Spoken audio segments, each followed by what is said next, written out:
bago po tayo dumako sa topic po natin ngayon, pasyalan muna po natin yung ating mga alaga at yung mga ibang alaga ng mga goat racer sa lugar po sila, mga kabalbas.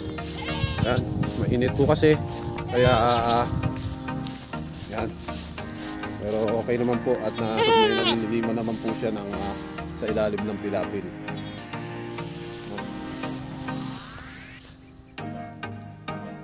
Yan po mga kabalbas. Yan po yung ating inahin na mayroong anak na isa. Yan po mga kabalbas, at lumilim po sila kasi ay medyo mainit po.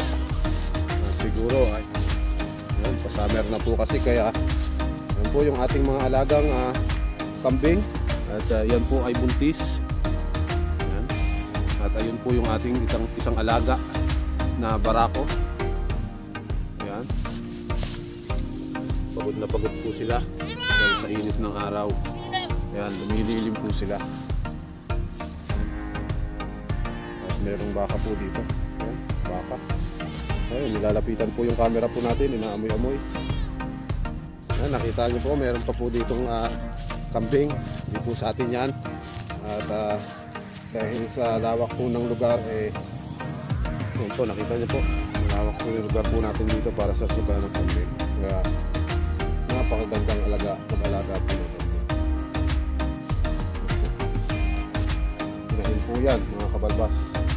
Nakita niyo po, nakita pa po tayo isang kambing. Yan. Medyo maganda po siyang inahin kasi malaki. Ito pa po mga kabalbas. Yan, kaya lahat po ng kambing dito may soga. Yan. Kasi baka makaperwisyo po ng mga halaman po. Kasi medyo yung mga tao dito may mga tanim rin kahit pa paanong gulay. Ito po yung baka. Nakita niyo po, medyo marami pong kambing dito mga kabalbas. Dahil alaga po ni Kuyang Shano yan. Ito po yung bahay nila.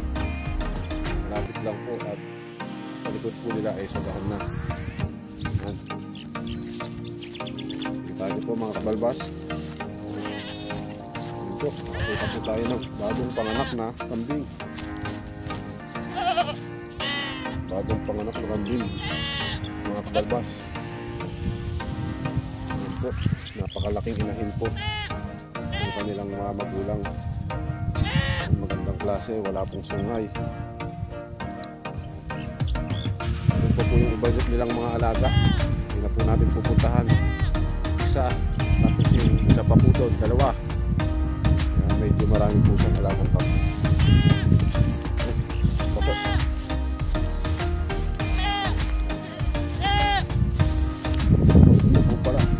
Yan. Papahinga po yung kambing. Nakita niyo po mga kabalbas.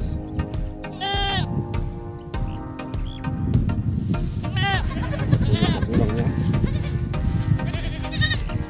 Ano po yung kanyang anak. Ito mga kabalbas. Nakita niyo po yung lugar po namin. Napakalawak pong sugahan po niyan. Kaya kung meron pong mga kambing, yung bawat bahay dito ay pwede pa po.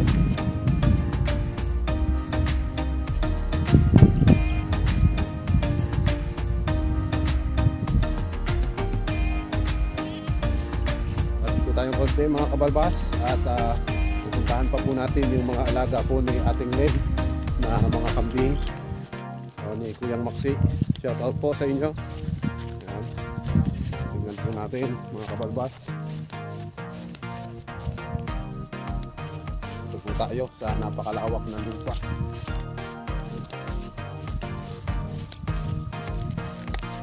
Napakagandang mag-alaga ng hayop.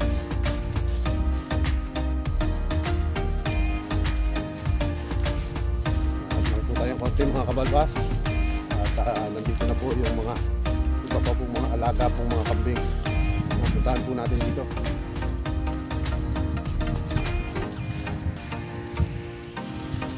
Huwag niyo po kakalimutan i-subscribe yung channel ko. Pakihit niyo na rin po yung bell para lagi po kayong updated sa mga susunod ko pong video. Yan, ito po. Kawawa yung kambing, oh. May anak po siyang isa. Yan. Magandang klaseng kambing din po. Yun, bakit ano nangyari? Papa na yung tali sa ano niya, sa leeg, ayan po yung mahirap sa pagsaktuhan lang po yung tali sa leeg. So yung ayusin po natin mga kabalbas. Kapitan po natin siya, kawawa. Hirapan po siya mga kabalbas, medyo mailap kaya hindi ko malapitan.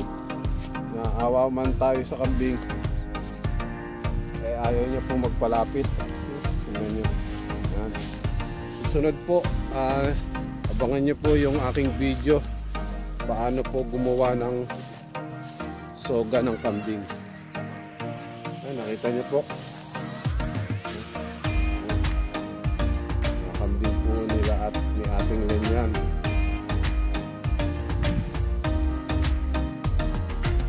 Tignan po natin dito sa bandang baba. Hello. Hello kambing. Hello kambing. Yan.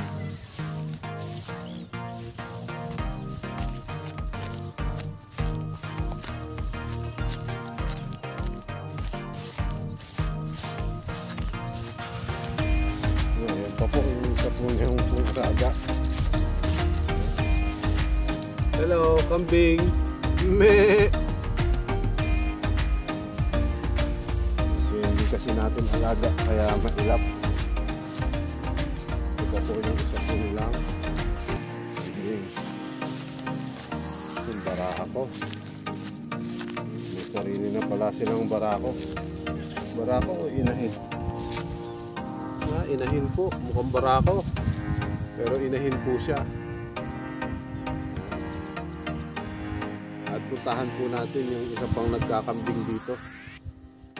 Mga nag-aalaga po ng mga kambing sa lugar po namin. Medyo magandang sideline din po yan kahit papano. May sideline po tayo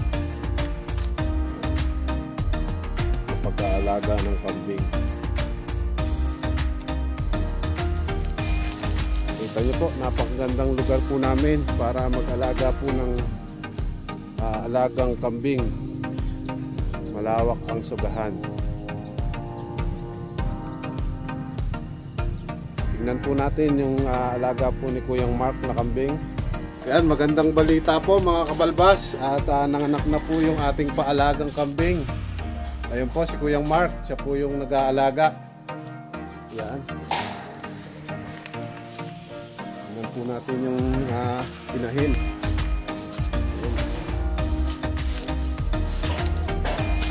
Tignan po natin mga kabalbas yung anak ng brown. Kapapanganak lang daw po. Punta natin po na sa kulungan. Baka nalinisan yung kulungan. Ayan po. Ayan. Ayan. Yung dalawa. Lalaki ba babae? Yan, lalaki yan. Yung brown na yan. Tapos itong itim, babae. Babae at lalaki yan. Ayan. Ayan. Depende kung ano gusto niyo dyan. Kung lalaki o babae. Yung babae yan. Ito, malaki itong lalaki. Ayan, lalaki po. Ayan. Nakakatuwa po mga kabalbas. Meron na po tayong partihang magaganap. Ayan. Babae. Nahihiya pa po sila sa camera kasi hindi pa sila sikat. Ayan. Oh, ganda po mga kabalbas. Pwede pong maging susunod na mga inahin. Ayan. At para dumami lalo yung kambing po natin. Ayan. Ayan po. Lalaki. Babae. Ito natin lalaki. Parang kabayo. Malaki. Magandang balita po yan na nanganak na po yung ating alagang kambing. Salamat sa Lord. Yan, okay po ba yung suot ko? Yan, nag-formal dress po ako para medyo paniwalaan ng mga manonood. Joke lang po. At okay po ba? Mukha na po bang artista? Ayan. At back po tayo sa topic po natin mga kabalbas. At unang dapat po natin i-consider yung ating lugar. Okay po ba yung ating lugar na pag-alagaan ng kambing? Number 1 po yan. Pwede po tayong mag-alaga ng kambing kung yung lugar po natin ay angkop para sa pag-aalaga ng kambing. Yan, halimbawa po, kung kayo po ay nasa syudad, sa subdivision po kayo at mag-aalaga po kayo, angkop po ba na mag-alaga po kayo ng kambing? Kaya number 1 na dapat nating isalang-alang ay yung lugar po natin. Kung meron po bang makakain yung ating mga kambing o masosogahan. Yan, number 2 na dapat nating i-considera po mga kabalbas yung breed, kung ano po yung gusto po nating breed na aalagaan po natin. At yung alam ko pong mga lahi yung isa pong lahi ng kambing Boer. At ito po ay maganda at para po siya sa meat production. At meron naman po yung Anglo-Nubian, sa milk production po siya maganda. At karaniwan naman po dito sa Pilipinas mga native. Kung medyo may budget po kayo, pwede po kayong mag-alaga ng meron ng lahi o hybrid o breeded na. Yan, pangatlo po mga kabalbas yung kulungan. Meron na po ba tayong kulungan? Halimbawa po, bibili po kayo ngayon, gusto nyo pong bumili. Tapos wala pong kulungan yung kambing nyo. Saan nyo po ilalagay? Yan, napakahalaga po ng kulungan para po sa mga kambing. Para protection po nila sa init at lamig. Pang-apat po mga kabalbas. Yan, pang-apat. Yan ay kumpleto na po tayo. Mayroon na po, maganda po yung lugar na ating pag-aalagaan ng kambing. Marami po silang makakain, mapagsusugahan po natin.